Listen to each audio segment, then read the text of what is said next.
नमस्कार विद्यार्थी मित्रांनो, स्वागत आहे माझ्या नोकरी कट्टा या चॅनलवरती। भूमी अभिलेख विभाग भरती 2025 ची नवीन भरती निघालेली आहे।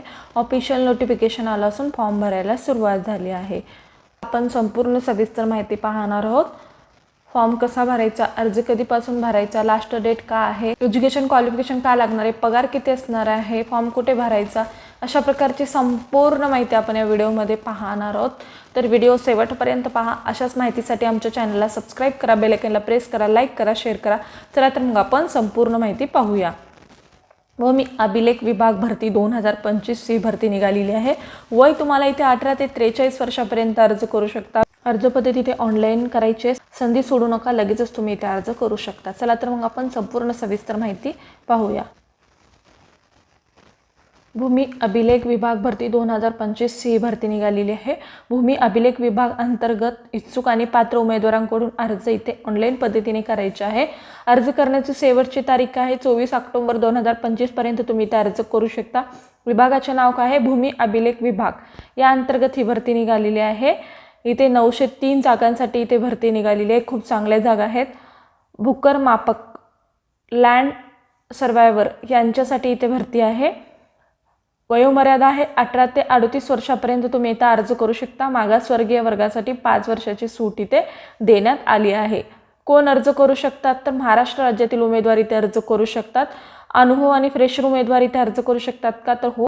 अनुभव आणि फ्रेशर उमेदवार अर्ज करू शकतात का, तर हो। अनुभव आणि फ्रेशर उमेदवार इथे अर्ज करू शकतात। अर्ज पद्धती ऑनलाईन पद्धतीने तुम्हाला इथे अर्ज हा करायचा आहे। वेतन बघा 19,900 ते 63,600 पर्यंत तुम्हाला इथे सॅलरी मिळणार आहे। अर्ज फी आहे का, हो।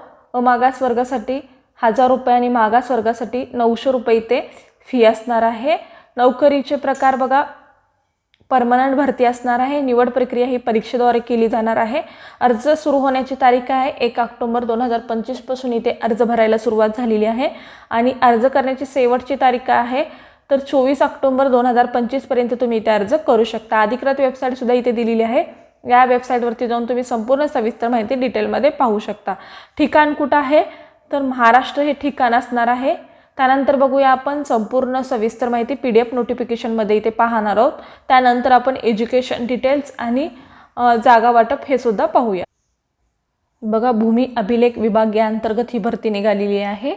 गट क वर्गातील सर्व सेवेने रिक्त पदे भरण्याबाबतची जाहिरात आलेली आहे। 1/2025 आहे, 1 तारखेला ही जाहिरात आलेली आहे। त्यानंतर बघा, भूमी अभिलेख विभागातील गट क पद समूह 4 भूकर मापक या वर्गातील पदे रिक्त आहेत। तर या पदासाठी पात्र असणाऱ्या उमेदवारांनी इथे परीक्षेद्वारे ऑनलाईन तुमची इथे निवड केली जाणार आहे। ऑनलाईन परीक्षा घेतली जाणार आहे। त्यासाठी तुम्हाला या 2 वेबसाईटवरती जाऊन अर्ज हा भरायचा आहे। अर्ज करायची तारीख आहे 1/10/2025 ते 24/10/2025 पर्यंत तुम्ही इथे अर्ज हा करू शकता। ऑनलाईन अर्ज भरण्याची कालावधी काय आहे, दिनांक 1/10/2025 ते दिनांक 24/10/2025 पर्यंत तुम्ही इथे अर्ज करू शकता। ऑनलाईन शुल्क भरण्याचा दिनांक आहे 1/10/2025 ते 24/10/2025 पर्यंतच तुम्हाला ऑनलाईन शुल्क सुद्धा इथे भरायचं आहे। परीक्षेची तारीख बघा 13 व 14 नोव्हेंबर असणार आहे। त्यामध्ये नियोजनाच्या दृष्टीने आवश्यकतेनुसार परीक्षेच्या दिनांकामध्ये बदल होऊ शकतो। बघा, असं सुद्धा इथे सांगितलेलं आहे। इथे जे तुम्हाला दिनांक सांगितलेला आहे त्याच दिनांकामध्ये इथे एक्झाम होईल असं काही नाही आहे। नियोजनाच्या दृष्टीने एक्झाम डेट पुढे सुद्धा जाऊ शकते असं सुद्धा इथे सांगण्यात आलेलं आहे। बघा, भरती प्रक्रियेचे संपूर्ण जे काही इन्फॉर्मेशन आहे ते तुम्हाला संकेतस्थळावर उपलब्ध होणार आहे असं सुद्धा इथे सांगितलेलं आहे। बघा, इथे विभागानुसार जागा आहेत। तर हे पुणे विभागांतर्गत हे भरती आहे भूमी अभिलेख यांच्यासाठी। इथे दिलेलं आहे संरक्षण, माजी सैनिक, प्रकल्पग्रस्त, भूकंपग्रस्त, खेळाडू, अंशकालीन, समांतर आरक्षण, एकूण पदे आणि अनुसूचित जाती, अनुसूचित जमाती, विजा अ, भज ब, भज क, भज ड, विमा प्र, विमा व, SC BC, EWS एकूण आणि आराखीव असं टोटल जागा दिलेल्या आहेत।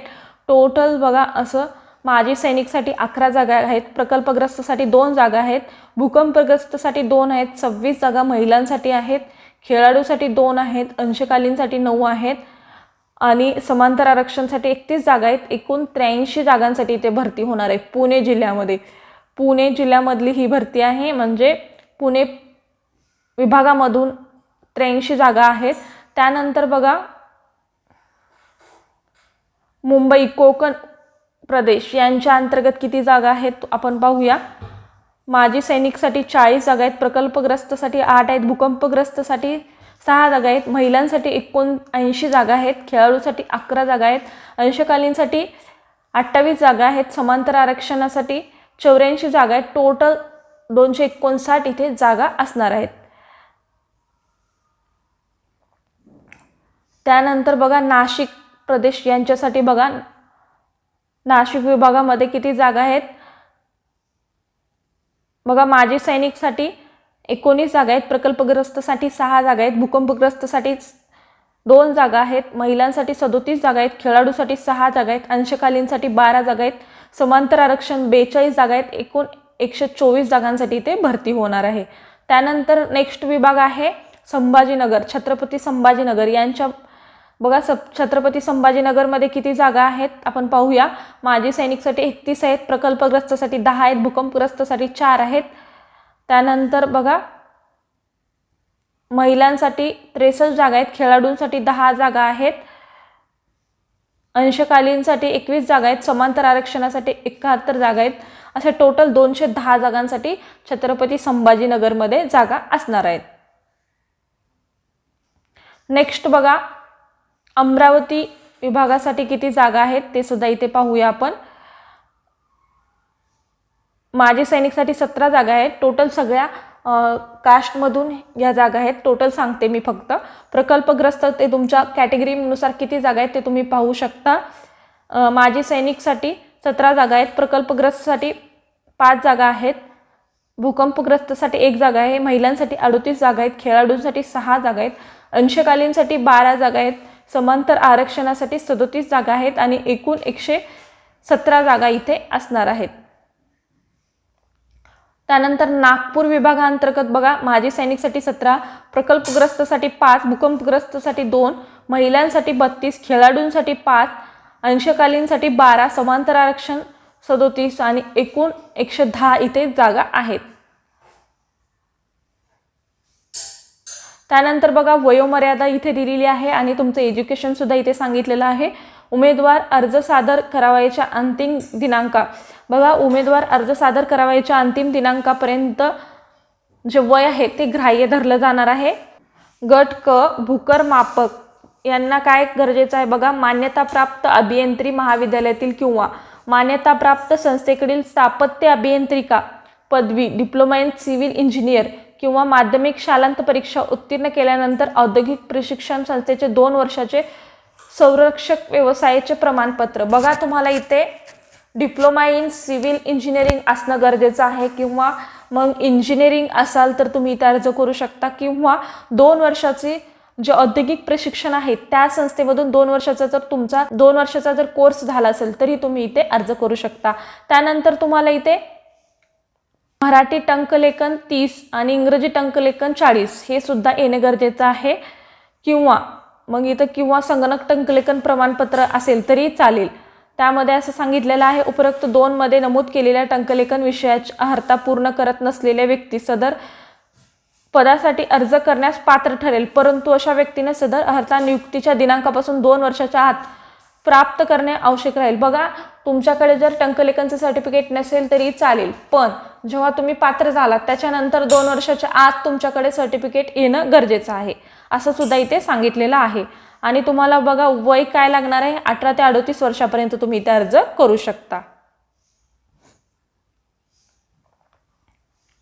बघा इथे कमाल किमान वयोमर्यादा सुद्धा इथे दिलेली आहे. तुम्ही कुठल्या आरक्षणामध्ये बसता त्यानुसार तुम्ही इथे बघू शकता. खेळाडू आहेत, अंशकालीन आहेत, दिव्यांग आहेत, माजी सैनिक आहेत, त्यांना काय एज्युकेशन आहे ते सुद्धा बघू शकता. बघा परीक्षेचे स्वरूप कसे असणार आहे बघा, विषय, एकूण प्रश्न, कमाल गुण, परीक्षेचा माध्यम आणि कालावधी असं दिलेलं आहे.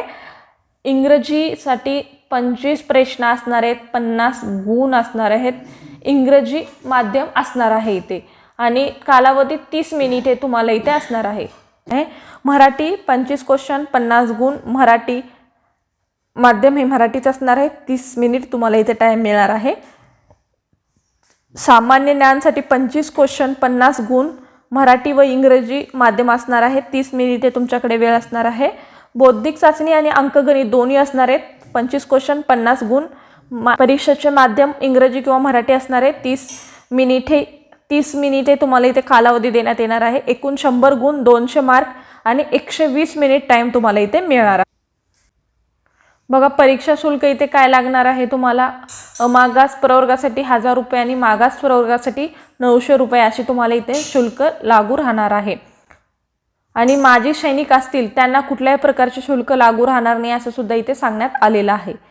बघा निवडीचे निकष इथे दिलेले आहेत. गुणवत्ता यादीमध्ये अंतर्भाव करण्यासाठी उमेदवारांना ऑनलाईन कम्प्युटर बेसिक टेस्ट असणार आहे आणि त्याच्यामध्ये किमान 45% गुण प्राप्त करणे आवश्यक राहील. आणि पदासाठी विविध केलेल्या अर्हता अटी शर्ती पूर्ण करणाऱ्या पात्र उमेदवारांसाठी परीक्षेत पात्र गुणाच्या आधारे बनविलेल्या गुणवत्ता यादीत उमेदवाराकडून विविध आरक्षणानुसार निवड यादी बनवण्यात येणार आहे. बघा तुम्ही अर्ज भरलात, अटी शर्ती त्याच्यामध्ये पूर्ण बसलात, त्यानंतर तुमची एक्झाम घेतली जाणार आहे. तर असल्यानंतर तुमच्याकडे कुठलं आरक्षण असेल तर त्या आरक्षणानुसार तुमचा रिझल्ट इथे लागू असणार आहे. म्हणजे तुम्ही NTB आहेत, माजी सैनिक आहेत, समांतर आरक्षण कुठल्या कॅटेगरीतून येत आहेत त्यानुसार तुमची इथे लिस्ट लागली जाणार आहे असं सुद्धा इथे सांगण्यात आलेलं आहे. एका परीक्षेत 2 विद्यार्थ्यांना सेम गुण जर मिळाले तर त्यांना कशा पद्धतीने प्राधान्य दिले जाणार आहे इथे सांगण्यात आलेलं आहे. आत्महत्याग्रस्त शेतकऱ्यांच्या पाल्याला प्रथम प्राधान्य देण्यात येणार आहे. दोन्ही विद्यार्थी आत्महत्याग्रस्त शेतकऱ्यांचे जर मुले असतील तर त्याच्यामधील जे विद्यार्थी आहे तो वरिष्ठ असेल त्यालाही ते प्राधान्य दिलं जाणार आहे. त्यानंतर जरी दोन्हीही आरक्षण लागू असतील तर त्याच्यामध्ये जे पदव्युत्तर पदवी किंवा ज्यांचं एज्युकेशन जास्त आहे त्यांना प्राधान्य दिलं जाणार आहे. 1, 2, 3 नियमातही बसत असेल तर त्यामध्ये त्यांना कसं निवडलं जाणार आहे तर किमान शैक्षणिक अर्थामध्ये जर गुण जास्त ज्यांचे आहेत त्यांना इथे निवड केली जाणार आहे. अशा पद्धतीने इथे निवड केली जाणार आहे.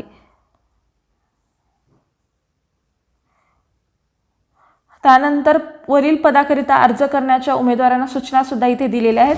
त्या तुम्ही पाहू शकता. या 2 वेबसाईटवरती जाऊन ऑनलाईन तुम्हाला इथे अर्ज करायचा आहे.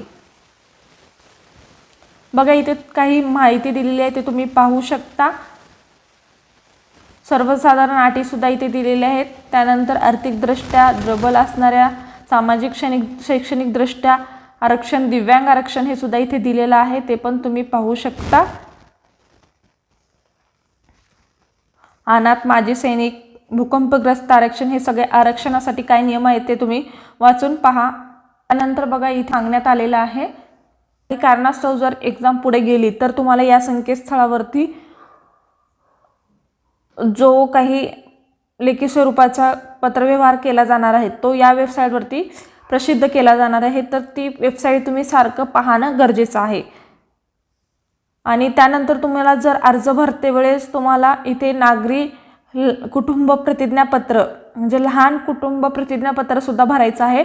तो इथं फॉर्म दिलेला हा तुम्ही डाउनलोड करून प्रिंट काढून मग त्यामध्ये माहिती भरून अपलोड करू शकता. जे ऑनलाईन अर्ज करायचा आहे त्यामध्ये तुम्हाला इथे अपलोड करायचं आहे. ऑनलाईन अर्ज सादर करण्याबद्दलची सुद्धा इथे माहिती दिलेली आहे ते सुद्धा तुम्ही काळजीपूर्वक वाचून घ्या.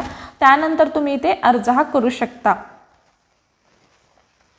आणि जो बघा हा तुम्हाला डिक्लेरेशन इथे फॉर्म दिलेला आहे हा तुम्ही एका व्हाईट पेपरवरती ब्लॅक पेनने लिहायचा आहे आणि त्याच्यामध्ये तो सुद्धा म्हणजे अर्जामध्ये अपलोड करायचा आहे. हा सुद्धा फॉर्म अपलोड करणं गरजेचं आहे. असं सगळ्या माहिती इथे दिलेली आहे. कशा पद्धतीने तुम्ही फॉर्म भरायचा आहे, कशा पद्धतीची फोटो अपलोड करायची, स्वाक्षरी कशा पद्धतीची अपलोड करायची, कागदपत्रे कसं स्कॅन करायचे, सगळी माहिती दिलेली आहे. तुम्ही संपूर्ण माहिती काळजीपूर्वक वाचून घ्या.